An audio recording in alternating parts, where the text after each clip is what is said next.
Well, howdy, folks. I hope you're all having a great week. I'm having a very nice week. I got a new book up there that's so controversial that Spark Ingram, Gumdrop, the Grey Wolf, none of them are going to be able to handle. Unfortunately, that one's going to stay in self-publishing mode. But if you can't afford it, let me know. I'll give it to you for free. But it's an important one. Important reference book. Yeah, Spark Ingram and Gumdrop. Gumdrop has really worked out well for me because they distribute to all the libraries and schools. So that's where a big portion of mine are going. But Spark Ingram is probably the biggest in the world. They have I think they have over 19,000 outlets in the United States alone. So all is going well with me, but that's not what I wanted to talk about. Somebody sent me a clip of another fraud vlogger, and I normally don't like to talk about this stuff, but some of my recent uploads, I did mention something. I don't pay attention to this stuff. I try my best not to watch it. I probably average less than 3 minutes a day on YouTube in terms of dealing with vlogging. But this one was about one of our favorite old-time globetrotters who's been all over the world, who was with his little green friend teaching people how to force anal sex and get compliance, and of course dump people when they don't do what you want. Remember him? I won't name his name, but I think you know who I'm talking about. The one that promises a visa to the United States. He has to put you on a test drive first. Well, he left the Philippines finally. I remember when he left the Philippines the last time, which was about 7 years ago, and spent 6 months trashing the Philippines every chance he got. And just like his little green friend, did the same thing. And miraculously, they ended up back there.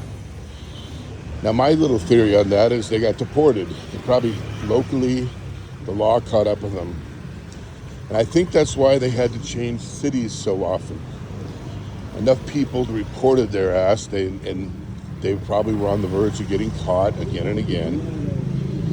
But in this video, this person who is so stupid, I can't imagine anyone hiring him even at an entry-level position, is comparing his life in Bangkok to his life in a province in the Philippines. He's saying, well, certainly Bangkok wins. It's got much better food. It's got better infrastructure. It's got the BTS and the MRT and better hospitals. Well, why don't you compare Makati and BGC to Bangkok? He's saying how he misses the province because he had a motorcycle and he could take road trips.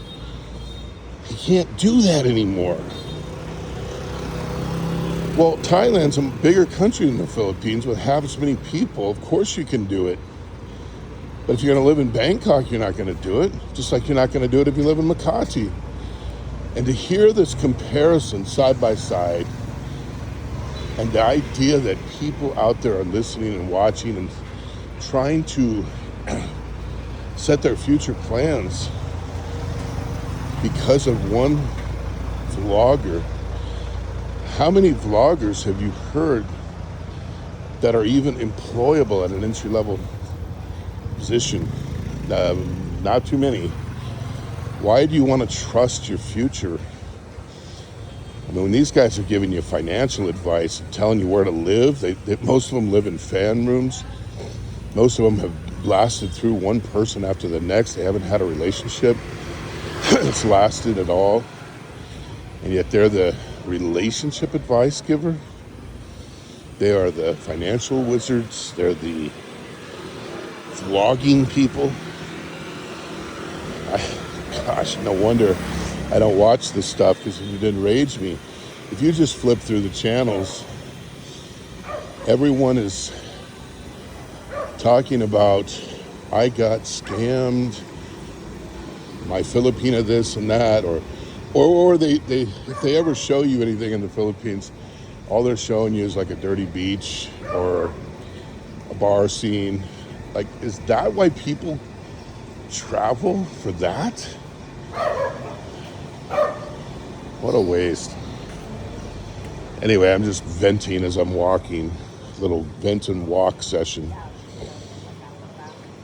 No one watches my channels, but if you do, and you're not in the Philippines or Vietnam or Thailand, do yourself a favor. Learn to use Google. Learn to use other tools. And don't listen to vloggers. You know, I've met 60 or so vloggers.